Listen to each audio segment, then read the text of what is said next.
On today's show, welcome to the NHL trade deadline. We'll discuss the moves that have happened across the National Hockey League and what could be on tap for your Ottawa Senators. And we have a game day preview for a massive matinee game tomorrow up against the New York Rangers. This is Brady Tkachuk, and you're listening to the Locked On Senators podcast.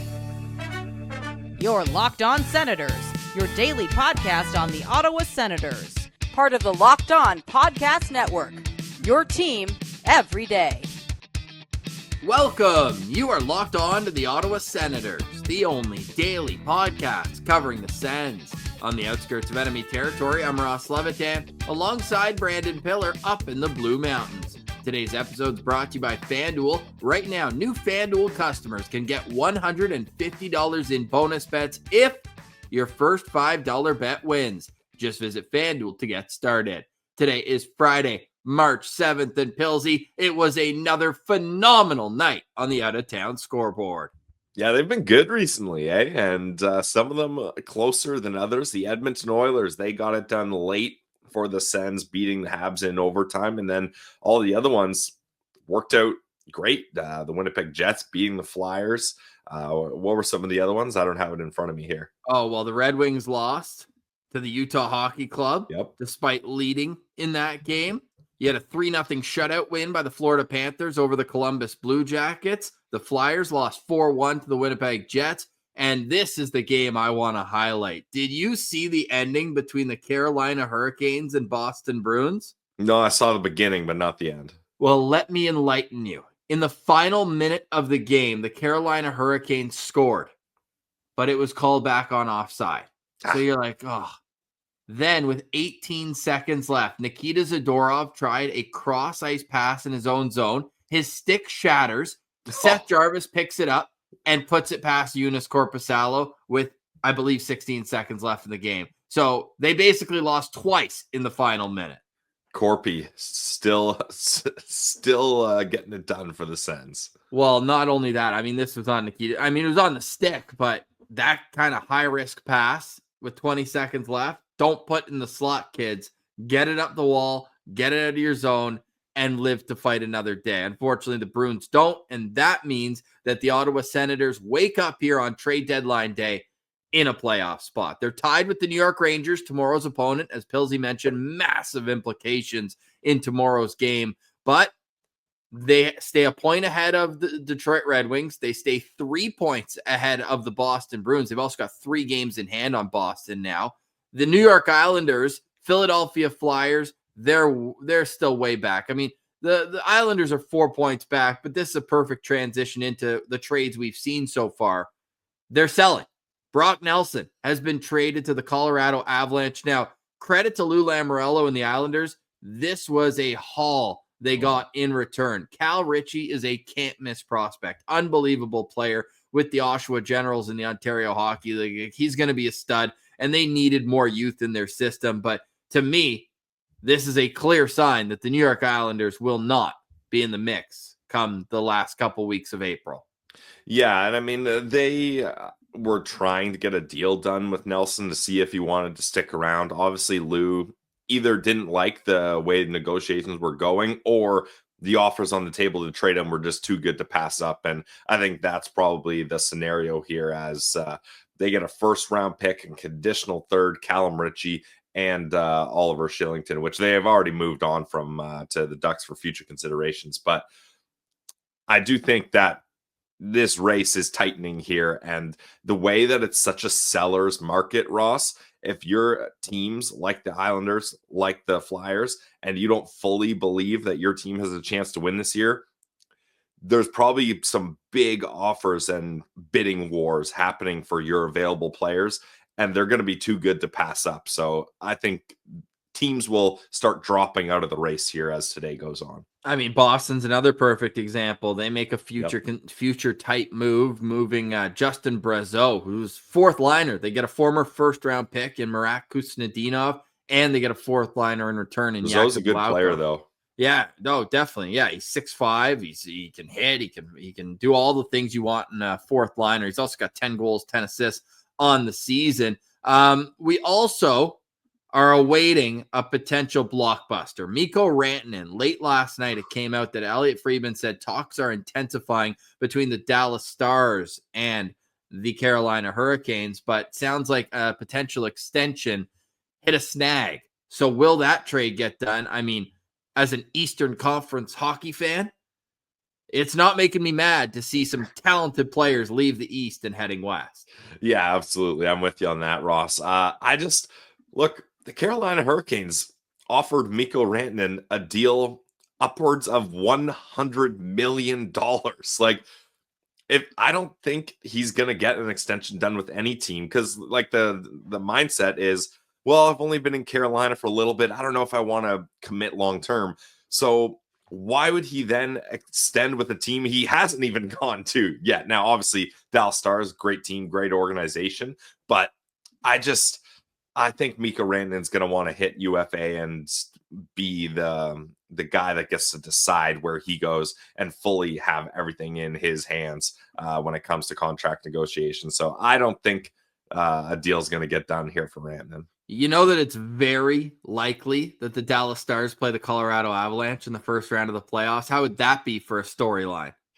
That would be awesome, man. That's going to be a good series. Oh, if it happens. You have to win the Central Division if you're the Winnipeg Jets, and they do have a fairly large lead now. 6 points, or sorry, the 8. Yeah, no, it is 6 points. 6 points over Dallas, but the Stars do have a game in hand. They've won 3 in a row, 7-2-1 their last 10. So are the Winnipeg Jets, but you look at the gauntlet of the Central Division. I'm waiting for the Jets to make the next big move here. They were in on Brock Nelson. They have prospect capital. They have a ton of cap space. They are tied atop the National Hockey League, if not first now after last night's win. Yeah, they because Washington didn't play. So now they're 2 points up on Washington, although the Caps have a game in hand. Like, if you win not only the Central Division, but the Western Conference, it feels like the West is 7 teams deep right now in terms of real competitors. And I'm keeping the Minnesota Wild as a contender because Gabriel Kaprizov, Joel Eriksson Ek have been hurt over this stretch where they've kind of dropped like a Stanley Cup contender, the Wild? No, but like a team that you wouldn't want to play in the first round of the playoffs. Okay. I was going to say, I don't think they're a Stanley Cup contender. But yeah, the Winnipeg Jets, Ross, they cannot afford another first-round exit, especially it seems like they're poised to have home ice advantage. So you cannot be the top team in the West, have home ice advantage, and get bounced in the first round again. And they can't use the excuse, oh, we had to play a good team or whatever. Like, that can't happen. They have to make some progress this year in the playoffs. They have all the chips to do it. That's no excuse. Yeah, there's no excuses for the Winnipeg Jets. And whoever's going to finish 8th, whether it's Calgary, Vancouver, St. Louis, even Utah is only 3 points back. Like, those matchups versus playing Minnesota, Colorado, who's sitting in a wild card spot right now, that's not going to be the case. They've won 4 in a row. They're now tied with the Minnesota Wild for 3rd in the division, but the Wild do have a game in hand. Like, you don't want to play the Wild too, because that's such a rivalry series for Winnipeg. I think they've done better in that head-to-head, but if you can avoid that matchup in round 1, you have to. So those teams in the Central, they're loading up here. We know that Vegas is going to find a way to do something. They brought back Riley Smith, an original misfit yesterday, trading Brendan Brisson, a 3rd-round pick, to the New York Rangers. But, like, this is going to be an arms race in the Western Conference. Meanwhile, in the East, like, it feels like in the West, Pilsy, it's all the top teams that need to do something.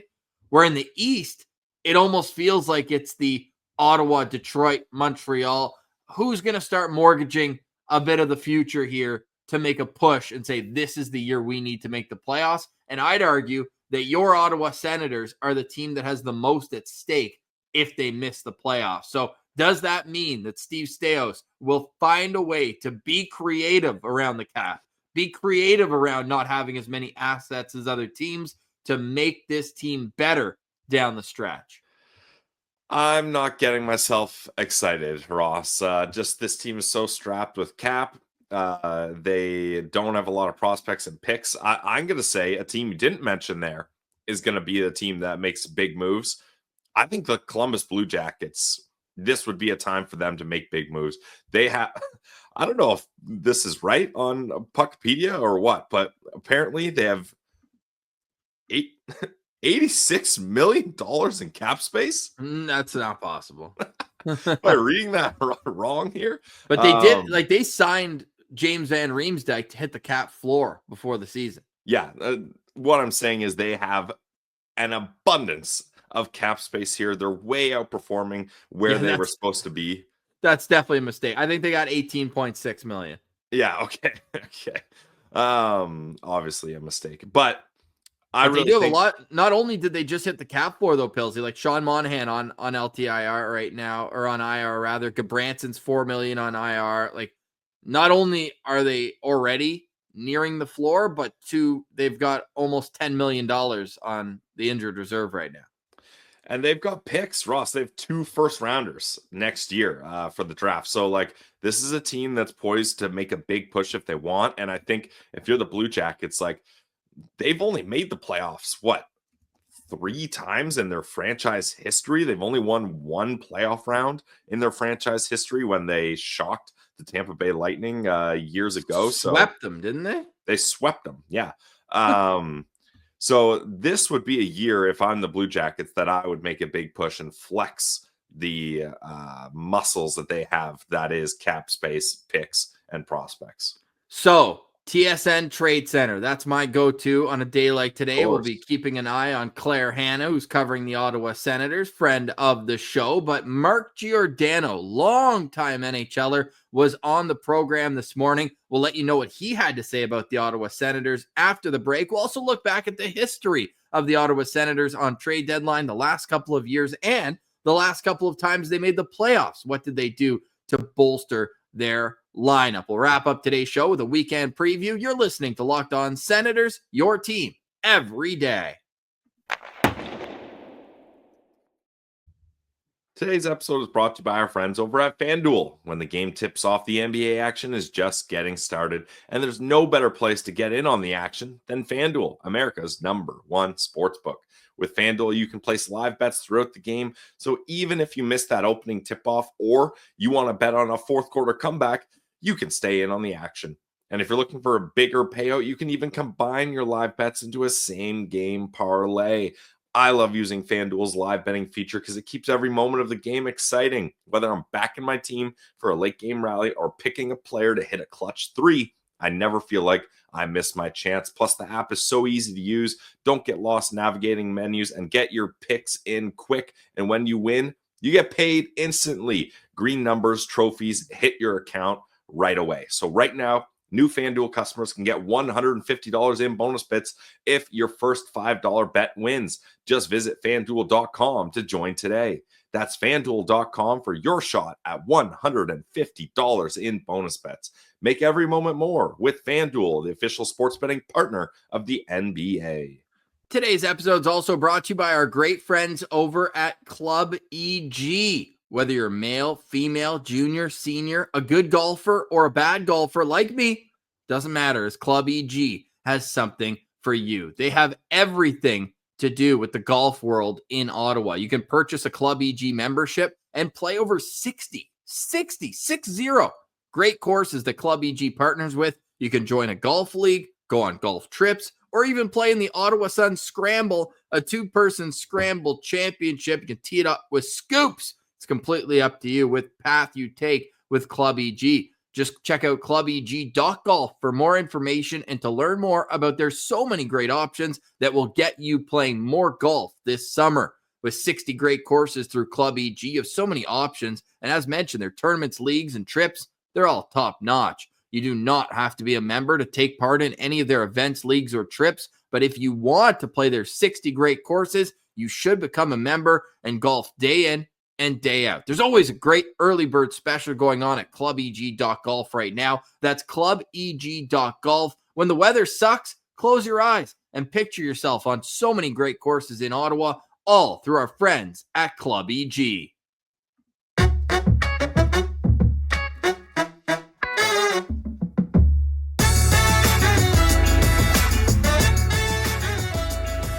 All right, Pillsy. So at the time of this recording, it is 9:20 a.m.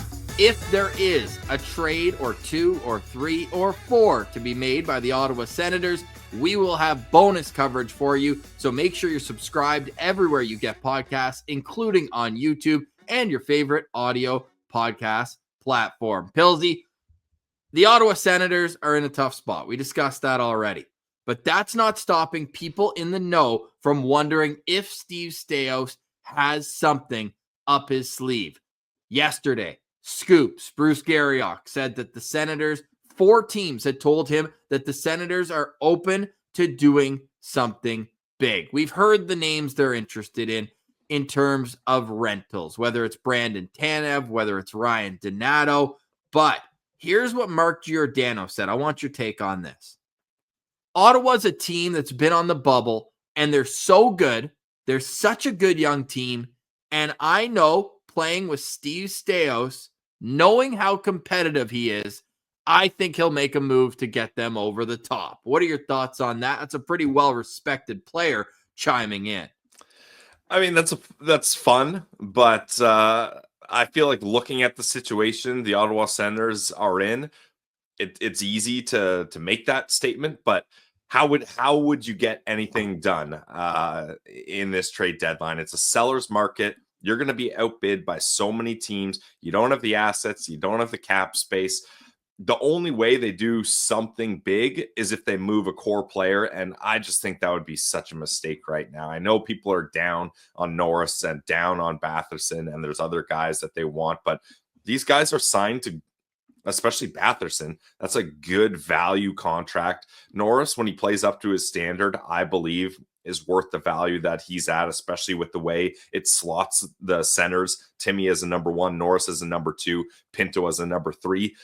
I don't see anything big happening, and I'm not trying to sound like a hater. I'm not trying to poo-poo on people's excited, lofty dreams of what the Senators can do this deadline, but I think at most, Ross, they can do something medium, which would mean moving Anton Forsberg, clearing up some cap space to make room to make a medium deal where they get a middle 6 winger. I think that is the ceiling for what the Senators can do right now, because those blockbuster moves where you move guys with big cap hits and big term left on their deal, they typically don't happen at the trade deadline. And about the Josh Norris rumors, rule number 1 of Locked On Senators is we do not advocate for trading players who are nice enough to just come on the show. Our most recent guest was Josh Norris. Jokes aside, vibes matter.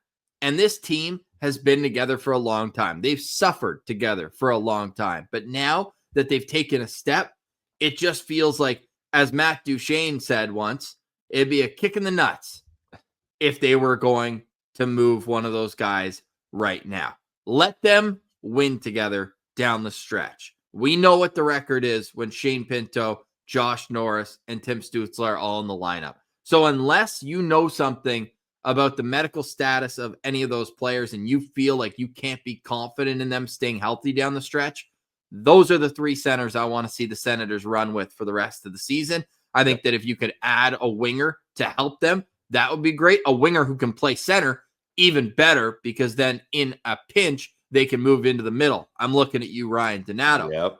However, a depth defenseman would also be a nice add. We just saw Tyler Cleven's been out. Now you've got a third pair with 2 righties, and we know what the thought is on Travis Hamonic in over his skis at this point of his career. I'm still holding out the sliverest of slim hopes that somehow Travis Hamonic's a Winnipeg Jet by the end of the day. We saw them make a move at the deadline last year with Colin Miller, where they traded for him. They barely played him, but it was an insurance policy. And I think if Travis Hamonic were to move his no-move clause, Winnipeg would be maybe the only spot he would do that. Yeah, I mean, who knows what spots, or if he's even willing to move his no-move clause, Ross, because that was probably the biggest part of that deal for him and his agent, was getting that no-move clause. And maybe he's just at a point in his career now where not uprooting his life is the most important thing to him, and winning or chasing a Stanley Cup may not be number 1 on his mind, and maybe he looks more to do that with a cheap deal in free agency, heading somewhere as a depth defenseman. So we'll see. But Now, I'll allow you to dream on that one, Ross. That dream I will allow you. Okay, well, let me dream. I'm not in my REM sleep anymore. I'm just about to wake up, but I don't think it's as crazy anymore because he's on the trade bait board. It sounded like the Rangers were having a serious talk last night with Buffalo, but could you imagine the mood in the room in Ottawa if they were able to get JJ Peterka without giving something up off the roster? Cap space isn't an issue for next year. You would be able to re-sign him, and he's on a 700. I believe he's on an entry-level deal. I don't know exactly what it is. They could fit him under the cap. Ross, I can't close my eyes and I'd have to be, I think, 4 hours deep in REM sleep to imagine a way the Sens get JJ Peterka without trading anyone on their roster. Like, what? Why would the Buffalo Sabres trade? Why do they do a lot of what they do? Yeah, I mean, that's a good question. But why? I just don't understand why they would make that move without adding a roster player. And again, there's no way the Senators are going to be able to outbid other teams when it comes to high price players like JJ Peterka. So that's where every time I start dreaming, I'm woken up immediately with a bucket of cold water being like, you're an Ottawa Senators fan. You don't have the assets to make the moves like this because you will get outbid so easily. But I was watching Timmy's World Junior highlights, and Peterka's in every single one of them. I want them to play together in Ottawa. So do I, Ross. So do I. But I will stand firm on being a realist in this show. And this is a timestamp episode. It's now 9:27. So if the Sens have traded for JJ Peterka in between us saying that, sweet. Sweet. Okay, well, we're doing an immediate reaction no matter what the trade is, even if it's Patrick Brown for a 6th-round pick. But if the Senators acquire JJ Peterka, there is going to be confetti flying from the ceiling in my house. That's all I'm going to say on that. But since I mentioned Patrick Brown, let's take a quick look back at last year's trade deadline. Obviously, the Brown trade was 2 years ago. Last year, the only move they did was Vladimir Tarasenko to the Florida Panthers for a 3rd and a 4th. Now that 4th became a 3rd because they won the Stanley Cup. In hindsight, nice little condition to put on the pick for Steve Stais as it worked out. Now they've got more assets to play with here this season. But that was the only move they made. The year before, they only acquired Patrick Brown. Now, 2 days earlier, they made their big trade. They got Jacob Chychrun for a 1st and 2 second-round picks. And a week before that, they traded a 2nd-round pick to offload Nikita Zaitsev to the Chicago Blackhawks. Now, if you go back a year before that, the big trade was also made a couple days before. Now, I struggle to go back to even 2023 because it was a different regime, different ownership. It was just a different situation for the Senators. Like, it was more offloading. They traded Josh Brown to get a 7th or to get a 5th with Zach Senyshyn. They traded Zach Sanford to get a 5th-round pick. They added Travis Hamonic a day before for a 3rd-round pick, and they also traded Nick Paul for Matthew Joseph and a 4th-round pick. Let's go back to the last time Ottawa was pushing for a playoff spot because well, it shows you that you don't need to be active at the trade deadline to make the playoffs. The only trade they made at the 2017 deadline was actually kind of a seller's move in terms of they got a 2nd-round pick back with Jyrki Jokipaka for Curtis Lazar and Mike Koska. They did make a move the day before, trading a 3rd-round pick to get Victor Stahlberg. And, of course, the much-discussed trade the day before that of acquiring Alex Burrows for Jonathan Dahlen. The Sens aren't usually active at the trade deadline. That's a long story short. Yeah, exactly. And the trade deadline is a time if you truly think you can win a Stanley Cup for you to overpay for rentals. Like that is typically what the trade deadline is for. And the Ottawa Senators just are not in that position. So what we're getting at is it might be a quiet day in Ottawa. Yeah, I think if Anton Forsberg gets moved, Ross, I think that's where I'll kind of perk up and be like, ooh, that means there's more moves incoming. Because unless you already have a move in place to acquire someone else, I don't think they're going to trade Anton Forsberg. Because then, like we talked about, even if they bring up Levy, which I would hope would be the move if Forsberg is traded, they'll need some sort of insurance goalie either brought back in or they need to sign someone. So, like, I don't see a big thing happening. I'd like for them to move a 3rd round pick to get a rental middle 6, bottom 6 forward. But again, that's the extent of what I'm expecting. And I don't, Ross, if Steve Staios made 0 moves today, I'd be disappointed, but I would not be that surprised. No, me neither. I think the room would be pretty disappointed, though. And that's something that they're going to have to weigh. And that's where I'm glad Steve Staios was a long time. 1,001 games for Steve Staios in the league. He knows what the mood is as a player when you're in different circumstances at the trade deadline. So we'll be back with a breaking news episode if and when Steve Staios makes a move today. On the other side, a game day preview. It's a matinee tomorrow, 12:30 Eastern start. Senators, Rangers, 2 teams that are tied for the final playoff spot in the East.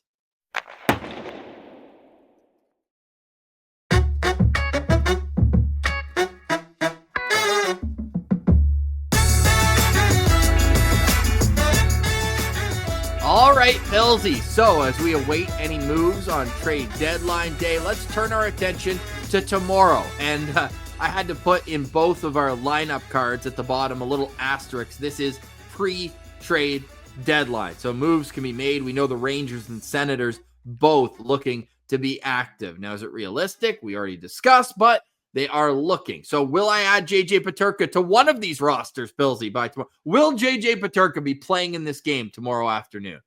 I'm going to say no. Like safe bet. To acquire JJ Peterka, I think you'd have to blow the absolute socks off the Buffalo Sabres. So I don't think so. Yeah. So with that said, it's an incredibly important game. Senators coming in with a 2-0-1 record in their last 3 games. The New York Rangers coming off an overtime loss to the Washington Capitals. They're also 2-0-1 in their last 3 games. Now, they got shutout wins over Nashville and the New York Islanders, although the Locked On Rangers podcast with John Chick is probably saying, yeah, well, the Sens got wins over San Jose and Chicago. Yeah. And both teams got the OT loss against the Washington Capitals. Now, it happened in different ways. Washington tied it later in the game, not as late as Brady Tkachuk tied it against Washington, but kind of ironic that they both have an OT loss that recently to Washington. How many shots did the Senators have in the game against the Capitals? Wasn't it a boatload? I know they had 21 on the power play. I think it ended up being like 37. Yeah, the Rangers had 17 shots against Washington in their last game. So if Ottawa can keep them below 20 shots, I would say they have a good chance of winning, although the Rangers beat Ottawa earlier this year when Ottawa had 41 shots and the Rangers had 19. So that said, if Ottawa loses this game, they'll have been swept by the Rangers this season. It is the only game in Ottawa, though. Both games were at Madison Square Garden earlier on in the year. The Rangers, though, they're making a big push right now, man. There's no way around that. Since trading for JT Miller, the Rangers are 7-4-1 in 12 games. JT Miller has 14 points in those 12 games. It's worked out like gangbusters for the Rangers. I saw a stat, and maybe I'll look this up. The LOSB stats department will be all over this one, that JT Miller has more points. Nah, let me make sure before I spew nonsense. Oh my goodness, it might actually be true. It's very close. Oh my goodness, it is. Is it identical? Yeah, it is. Oh my God. You know that Elias Pettersson has 0 goals since JT Miller was traded? Not only that, JT Miller has 14 shots in 12 games since the move, okay? In 11 games since the move, Elias Pettersson has 11 shots on goal. Yeah, that's, oh man, that's tough. And if you're JT Miller, you're like, interesting. Now, the Rangers actually made another move. We don't have it in our lineup yet. They acquired Carson Soucy from the Vancouver Canucks. So unsure if he'll play. Obviously, that's a long trip, Vancouver to Ottawa. So we'll see what happens with, I'm sure he'll be in Ottawa. I just don't know if they'll put him in the lineup right away like that, or if they'll let him get a couple practices in before joining the team on the ice. Before we get to the Rangers, though, let's look at the Ottawa Senators for this 12:30 game tomorrow. It is expected to look like this with a big asterisk pre-trade deadline. Tim Stützle with Brady Tkachuk and Claude Giroux. Josh Norris between David Perron and Drake Batherson. Shane Pinto centering Ridley Gregg and Michael Amadio. And Adam Gaudette on the fourth line between Noah Gregor and Matthew Highmore. On the back end, Jake Sanderson, Artem Zub. Thomas Chabot with Nick Jensen. Travis Hamonic with Nicholas Matin-Paolo. We expect Linus Ullmark to start in goal for this big game. Senators skate at 11 a.m. today, so we'll update you on Twitter at Sens Central. Who is your locked-on player to watch?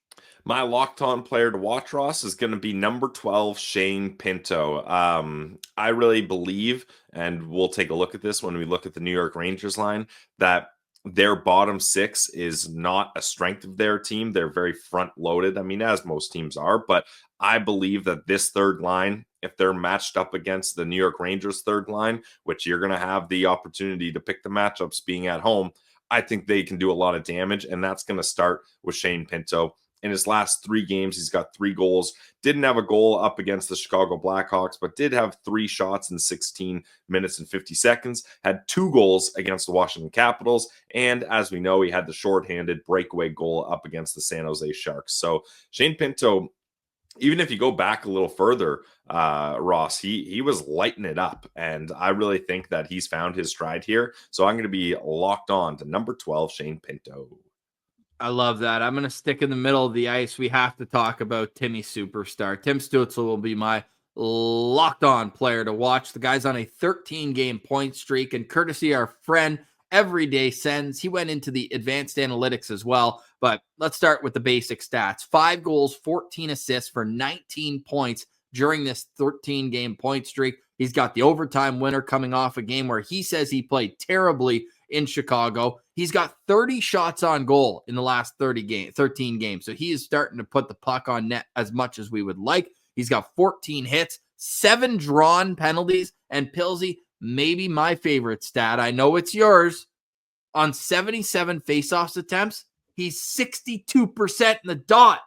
That's incredible for Tim Stützle. Yeah, especially considering, Ross, like now he's got both Brady and Giroux on his line. So you would think that they would be taking a huge part of those faceoffs away from him. But when he's in the dot, he's having success. So Tim Stützle, this guy is just an absolute legend right now. And our other friend on Twitter, T Maynard, I actually want to get his full handle here. Mr. T Raynard.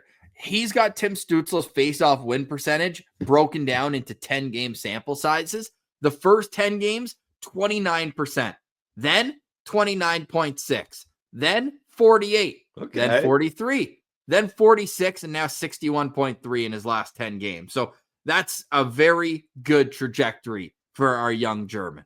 Yeah, you'll love to see that sort of improvement, and especially as the games get more meaningful, every draw will be more meaningful. So that's awesome from Tim Stützle. And of course, we'd be remiss not to mention the New York Rangers could have drafted him first overall in 2020. So a bit of a revenge game for Tim Stützle in a sense. Let's take a look at how we expect the New York Rangers to line up, obviously with the exception of Carson Soucy, who is not in this lineup. Vinny Trocheck centering the top line between Artemi Panarin and Alexis Lafreniere. JT Miller is between Will Cooley and Mika Zibanejad playing right wing. The third line is Juuso Parssinen, Brennan Othman, and Johnny Brodzinski. The fourth line is Sam Carrick between Brett Berard and Matthew Rempe. On the back end, Keandre Miller with Will Borgen, Urko Vakanainen with Braden Schneider, Cartboy, Calvin DeHaan with Zach Jones, and in goal, we expect it to be Igor Shesterkin, your lookout player to watch for a New York Rangers team that has started to figure out how to win games more consistently. Well, we already touched on this player, Ross. My lookout player is going to be JT Miller. First off, trivia. Do you know what JT stands for? I just found this out right now. John Tyler? Oh, very, very close. Jonathan Taylor. Or no, my bad. Jonathan Tanner. Isn't Jonathan Taylor a running back in the NFL?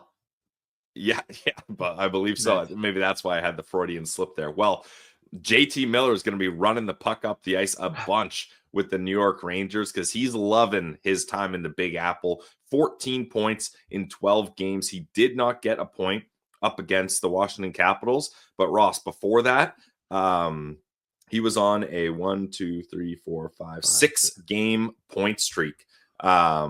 Maybe even more. No, 6-game point streak with the Rangers. He's got to be one of the happiest players in the NHL to get out of that toxic situation in Vancouver and come back to a New York Rangers team and have the success he's had. So I'm certainly going to be looking out for him, especially on a line with Will Cooley, a player I really like, and then Mika Zibanejad on the wing, something we don't see that often.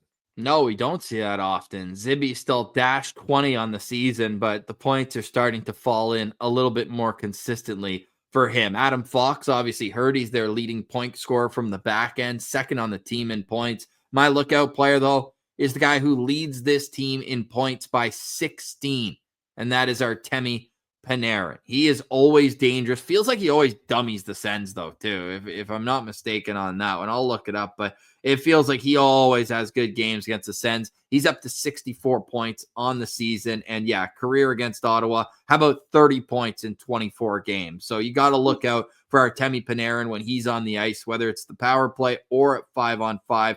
Does a lot of his damage at 5-on-5, though 18 of his 26 goals on even strength. I'm nervous about this team. Like, they're a team where I'm almost thinking they're going to catch the New Jersey Devils, let alone be in a wild card spot. So for the Senators, you can't be swept by teams who you're right around in the standings. So that's really the one thing I'm going to be looking at for this matchup is how is Ottawa going to respond at home against a team where whoever loses this is not in a playoff spot after tomorrow.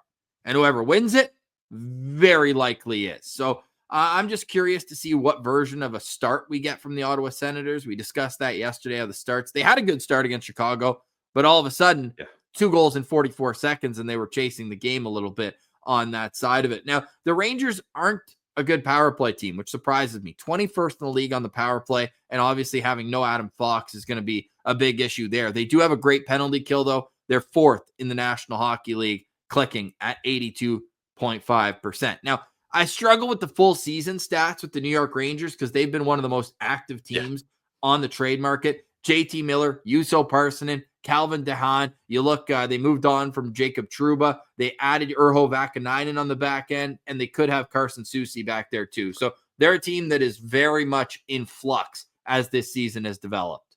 Big time. Yeah. And Ross, that leads me to my key to victory. You mentioned how good the penalty kill is for the Rangers. Well, the Ottawa Senators have been relying on their power play far too much this year, Ross. The Ottawa Senators are dead last in the league, 32nd out of 32nd in 5-on-5 goals with only 95 goals scored this year. So if they're going to get the job done in this game, I'm looking at that third line especially, but they need to find ways to score at even strength 5-on-5. So that will be my key to victory. I like that. For me, it's get the first goal. We know the Sens record when they score first is phenomenal, and it feels like if it doesn't go their way against the Rangers, that's a team that can step on your throat and really make things difficult for you. When the Senators score first at home this year, they're 13-1-0. Like that's an incredible record. It makes sense that you'd be above 500, but 13-1-0 at home when they score first. When they're leading after the first period at home, they're 9-0. When they're leading after the second period at home, they're 12-0. 0 losses. 0 overtime losses. So the first period, the start is something that I'm going to be very dialed into for this Senators team. Maybe an early power play goal. I know you don't want to rely on it, Pilsy, but that would be a great way to start this game. Yeah. I mean, I'm not against getting power play goals, Ross, but I'm just worried leaning on that as your way to win might not be the recipe for success in this one. Well, how about scoring a goal? Because that's something they didn't do the last time against the New York Rangers. They were shut out in that one. So score a goal early would be preferable, and I'd like to see a little bit of depth scoring. So I'm glad that you hit on Shane Pinto as your locked-on player to watch. We're also going to be watching the status of Thomas Chabot. Left the game in Chicago with an illness. We'll see if he's on the ice at practice today. I expect that Nick Jensen won't be on the ice. Feels like he hasn't taken a whole lot of skates, especially practices. We know he's dealing with something, but credit to him, man. He's battled through and been a champ in doing so. Pilsy, any final thoughts on today's show? Final thoughts for me, Ross. Official prediction for the trade deadline, 9:45 a.m. at time of recording.